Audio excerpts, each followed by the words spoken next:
ఓం శ్రీకృష్ణ పరబ్రహ్మణే నమః. ఓం శ్రీ పరమాత్మనే నమః. శ్రీమద్భగవద్గీత సందేశం అపూర్వమైనటువంటిది. అనేక అంశాలు కర్మయోగము, జ్ఞానయోగము, భక్తియోగము, ధ్యానయోగము, ఆత్మ సంయమయోగము, ఇంకా అనేక అంశాలు ఇందులో వస్తాయి. అంతేకాకుండా సత్వగుణం ఏమిటి, రాజసగుణం ఏమిటిది, తమోగుణం ఏమిటిది, ఇవన్నీ అంశాలు కూడా చర్చకు వస్తాయి. ఇవన్నీ కృష్ణ పరమాత్మ అర్జునుడికి బోధిస్తుంటాడు. అర్జునుడు విషాదంలో నుంచి బయటకు రావాలి, తన ధర్మ కర్మ అయినటువంటి క్షత్రియ కర్మ తాను నిర్వర్తించాలి. అందుకొరకు అనేక విషయాలు చెప్తూ యజ్ఞం నిమిత్తమే కర్మ చేయాలి అన్నారు. ఈ యజ్ఞకర్మయే గొప్పది అనేటటువంటి మాట ఎందుకు చెప్తున్నారు? యజ్ఞం అని అంటే లోకంలో ఉన్నటువంటి అర్థం ఏమిటిది? హవనం చేయడం, అందులో చిదుగులు వేయడం, హోమద్రవ్యాలు వేయడం, అది యజ్ఞం అని. యజ్ఞకర్త ఉంటాడు, యజ్ఞభోక్త ఉంటాడు, యజ్వా ఉంటారు. వీళ్ళందరూ కలిసి యజ్ఞం చేస్తారు. కానీ కృష్ణ పరమాత్మ ఏది యజ్ఞం అంటున్నారు అని అంటే లోకహితం చేసే కర్మ యజ్ఞం అని అంటున్నారు.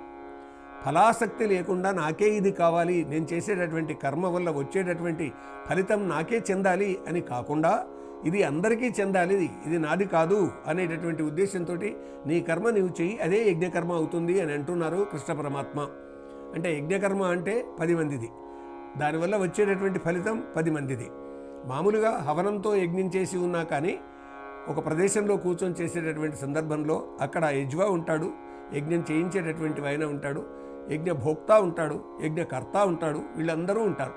వీళ్ళందరూ ఉండి అక్కడ ఏం చేస్తారు? హోమద్రవ్యాలు పేలుస్తారు. అందులో నుంచి మన పెద్దలు చెప్పినటువంటి దాని ప్రకారంగా యజ్ఞంలో వేసినటువంటి చిదుగుల వల్ల, అందులో వేసినటువంటి నెయ్యి వల్ల, అంటే అజ్యం వల్ల ఈ సామాజిక జీవితంలో రోగాలు రాని పరిస్థితి ఏర్పడుతుందని చెప్తారు.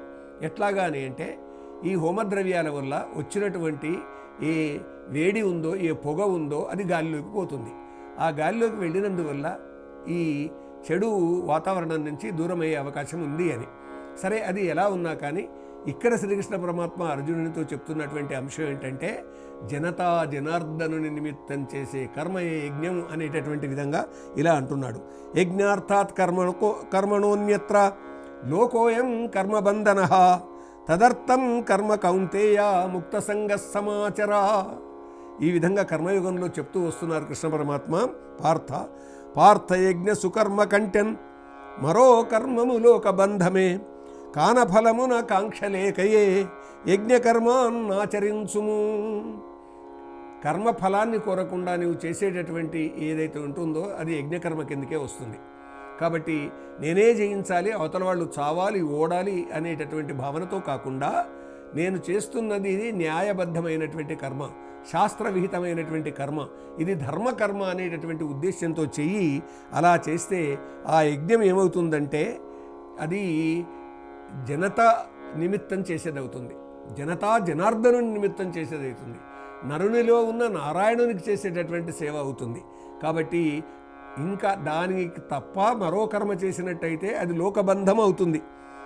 అందుకొరకు నీవు ఫలమును కాంక్ష చేయకుండా అనాసక్తంగా యజ్ఞకర్మ చెయ్యి అని ఆ విధంగా ప్రబోధిస్తున్నారు కృష్ణ పరమాత్మ. నిష్కామ బుద్ధితో చేసేటటువంటి కర్మ యజ్ఞకర్మ అవుతుంది. అది బంధాలను ఎక్కడా కలిగించదు, లేకపోయినట్టయితే అన్ని బంధాలను కలిగిస్తుంది, అటాచ్మెంట్స్ పెంచుతుంది. ఎప్పుడైతే అటాచ్మెంట్స్ పెరుగుతాయో సంఘం అనేటటువంటిది ఉంటుందో దానివల్ల ఇది నాకు కావాలి, ఇది నాకు కావాలి అనేటటువంటి ఆసక్తి పెరుగుతుంది. ఎప్పుడు ఆసక్తి పెరుగుతుందో అది లోకబంధం కలిగించేటటువంటి కర్మ అవుతుంది. బంధాల నుంచి బయటపడాలి కానీ బంధాలలో బిగిసిపోరాదు. ఎందుకొరకంటే బంధాలు విడివడమే మోక్షం అప్ప అన్నారండి రమణ మహర్షి. ఎంత గొప్పగా చెప్పారు స్వామి. రమణ మహర్షి దగ్గరికి ఒక ఆయన వచ్చి ముక్తి అంటే ఏంటి స్వామి అని అడిగారంట. అంటే బంధాలు విడివడమే ముక్తి అన్నారంట అండి స్వామి. అది కూడా ఒక పలక మీద రాయించారు, మౌనంగా ఉన్నారు స్వామి. కాబట్టి కృష్ణ పరమాత్మ ఇదే చెప్తున్నారు. అంటే కృష్ణ పరమాత్మ భగవద్గీతలో ఏది చెప్పారో, అంతఃపూర్వం ఉపనిషత్తులలో ఏది ఉన్నదో అదే తత్వాన్ని భగవద్గీత చెప్పింది. అదే ఆదిశంకరులు, రామానుజులు, మధ్వాచార్యులు, రమణ మహర్షి, స్వామి శివానంద, స్వామి వివేకానంద, యోగి అరవింద, ఎంతమంది ఈ విధంగా గీతాతత్వాన్ని, భారతీయ ఆధ్యాత్మిక సనాతన తత్వాన్ని ఈ విధంగా అందించారో మనం తెలుసుకోగలుగుతాం. ఇంతకు ఏమిటి యజ్ఞము అంటే భగవద్విషయమైనటువంటి కర్మ యజ్ఞం అవుతుంది, లోకహితకారకమైనటువంటి కర్మము యజ్ఞం అవుతుంది. అన్నం కావాలి మనిషికి, వస్త్రం కావాలి మనిషికి, గృహం కావాలి మనిషికి, భూమి కావాలి మనిషికి. ఇవన్నీ కావాలి నిజమే, ఇవన్నీ కావాలి, తనకు కావలసినంత వరకు అవి యజ్ఞకర్మల కిందకే వస్తాయి. కానీ ఒకరి దగ్గర ఉన్నది లాక్కున్నట్టయితే అది లోకబంధంతో వస్తుంది. తనకు ఎంత కావాలో అంతవరకు మాత్రమే తీసుకోవాలి, అంతకు మించి ఏదైనా తాను స్వీకరించినట్టయితే దొంగతనం కిందకే వస్తుంది అని ఇంత గొప్పగా భారతాది గ్రంథాలు బోధించాయి, భగవద్గీత బోధించింది. హోమంతో చేసేటటువంటి యజ్ఞమే ప్రచారం ఉంది లోకంలో. అలా కాకుండా సంఘంతో చేస్తే బంధం వస్తుంది. అందువల్ల ఈ సంఘరహితమైనటువంటి కర్మనే మనం చేయాలి. ఆ సంఘరహితమైనటువంటి కర్మకు సంబంధించే యజ్ఞకర్మగా చెప్పడం అనేటటువంటి కృష్ణ పరమాత్మ చెప్తున్నాడు. సర్వజన సంక్షేమార్థం చేసేటటువంటి కర్మ ఇది. ఎందుకంటే ఇది యుద్ధకర్మ అనేటటువంటిది. ఇందులో ఎందరో బాధపడతారు, చనిపోతారు అనేటటువంటి భయం కాదు. ఇక్కడ శాస్త్ర విహితమైనటువంటి కర్మ నేను చేయాలని చెప్తున్నాను అనేటటువంటి ఉద్దేశంతో, నీ ధర్మకర్మ నీవు చెయ్యాలి అనేటటువంటి ఉద్దేశంతో దేవతలు, రాక్షసులు, ఆ తర్వాత మానవులు అందరూ యజ్ఞాలు చేస్తారండి. అంటే మానవుల్లోనే మానవ దేవతలు ఉంటారు, మానవుల్లోనే మానవ రాక్షసులు ఉంటారు, మానవుల్లోనే మానవులు ఉంటారు. కాబట్టి దేవతా యజ్ఞం అనేటటువంటిది తమ కొరకు కాక ఇతరుల కొరకు చేసేది, రాక్షసులు చేసేటటువంటి యజ్ఞం తమ కొరకు చేసేది, మానవులు తాము ఇతరుల కొరకు చేసేటటువంటిదిగా మానవుడు భావించి చేయాలి, రాక్షస కర్మను చేయకూడదు అనేటటువంటి ఉద్దేశంతో లోకహిత కర్మయే యజ్ఞం అవుతుంది. నీవు ఇప్పుడు చేసేది లోకహితానికి కూరుకున్నటువంటిది కాబట్టి స్వతంత్ర భక్తి యూట్యూబ్ ఛానల్ ని సపోర్ట్ చేయండి.